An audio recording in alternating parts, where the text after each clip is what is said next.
a bit mistaken for me. Yeah, I've been mistaken. This double trouble. Seriously, turn for independent, opinionated women together. Who could write it? So, tell me, why are we standing for Batley and Spen? Why are you here? What brings you here? Do you know what? I'm going to be completely honest. We like As that. you know, I We don't like mince honesty. my words, right? This is rather cynical, but I launched the British Freedom Party last year. So I launched it actually after they started this whole scamdemic and locked people in their houses and started going after people for going to the shop, and it was crazy. Living. So yeah, basically. And it wasn't even a party at the time. It was an advocacy group to defend people who were unlawfully harassed by the police. And then it morphed into a new party, which I think, to be fair, the country was crying out for. They need it. I think so. We're very hardline, as you might expect. We're an ethno-nationalist group.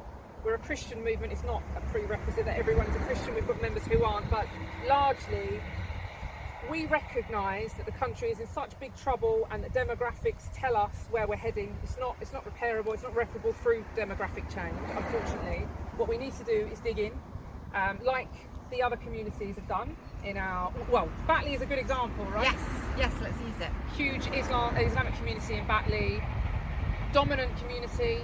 We saw at the Batley Grammar School, for example, the power that they hold, mob rule. Yes. And so our ethos at the British Freedom Party is to create those communities for our people, which is the only way that we're going to save... In our country. Absolutely. It's the only way that we're going to save our people and have an existence. So again, rather cynical, but we're just abusing the electoral system. We're going to we contest as many elections as we can. I mean, we've only been going for less than just over a year now. I stood in Scotland a couple of months ago.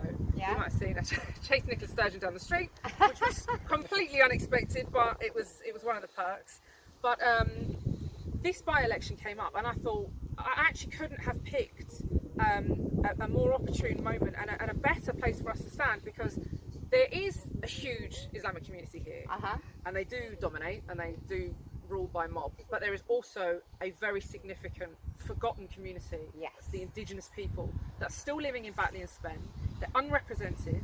They will not be represented by Labour, who are obsessed with Palestine. George Galloway is obsessed with Palestine. The Tories, who don't really seem to be able to connect with the working class.